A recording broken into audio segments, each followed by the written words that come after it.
तो गाइस खूनी मंडे पे एक वीडियो है। मैं बचपन में खूनी मंडे देखा करता था, बड़ा मज़ेदार। अरे दिलचस्प कभी अभी आना था यार।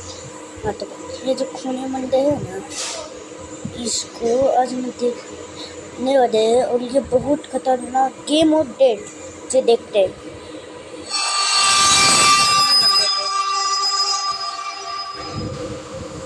Until Dawn, Game of Death।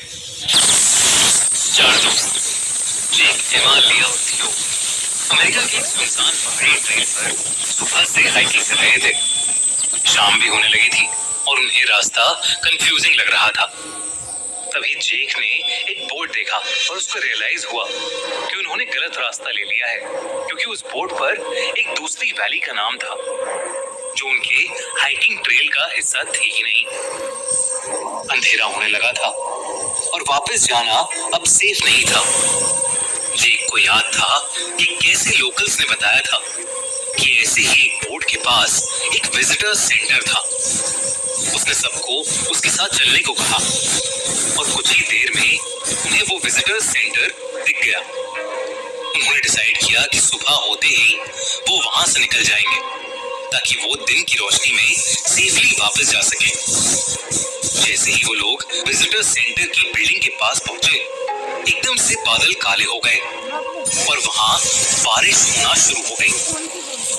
वो लोग जल्दी से सीधा उस बिल्डिंग के अंदर चले गए। अंदर घुसते ही बाहर बारिश बहुत ज्यादा तेज होने लगी और आसमान में बिजली कड़कने की आवाजें बढ़ती जा रही थी। उन्होंने उस बिल्डिंग का दरवाजा अंदर से लॉक किया और अपने बैग्स और बाकी का सामान भी दरवाजे के पास ही रख दिया। जेक ने आसपास के छोटे मोटे पेपर्स और पुराने फर्नीचर का यूज करके उन्होंने उस बिल्डिंग की फायरप्लेस को जलाया और वहां बैठकर रात ढलने का वेट करने लगे।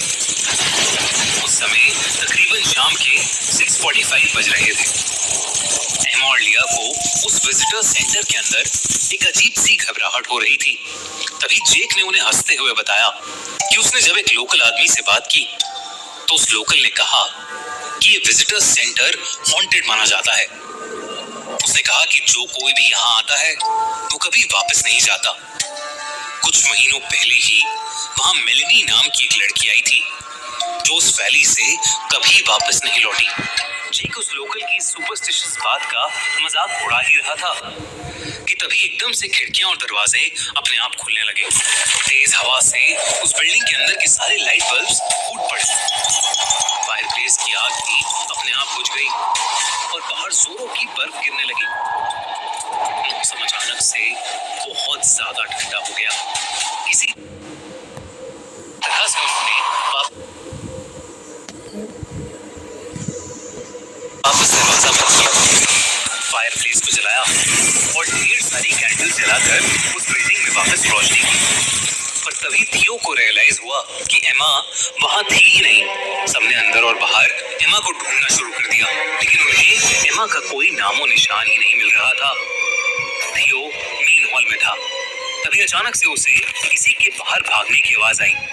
उसे लगा कि शायद एमा हो और उसने उस आवाज का पीछा किया।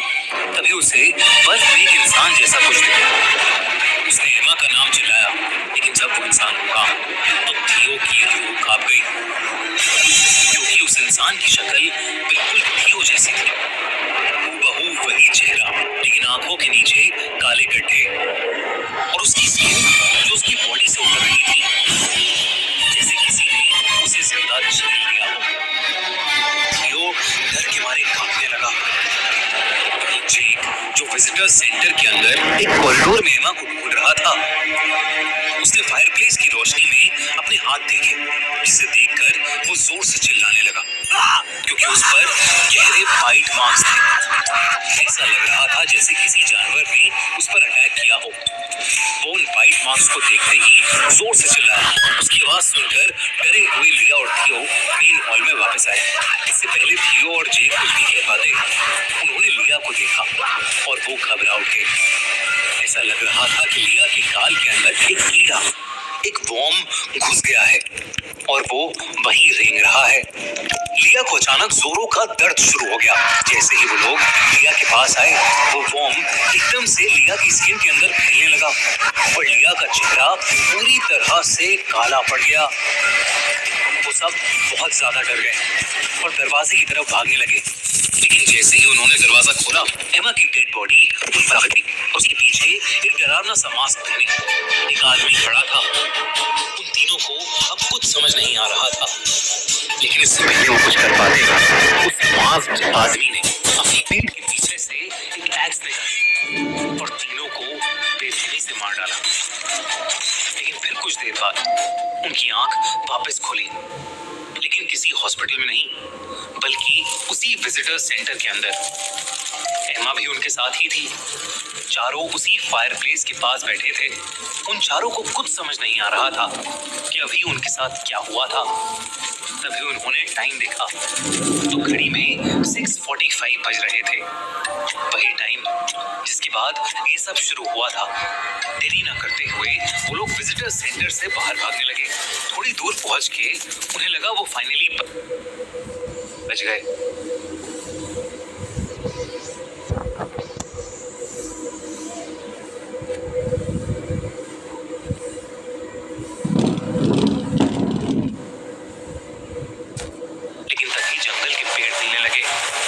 अपने सामने एक बहुत बड़े क्रीचर को देखा। इससे पहले वो चारों समझ पाते कि क्या हो रहा है, वो मॉन्स्टर उनकी तरफ बढ़ा और उन्हें खाने लगा।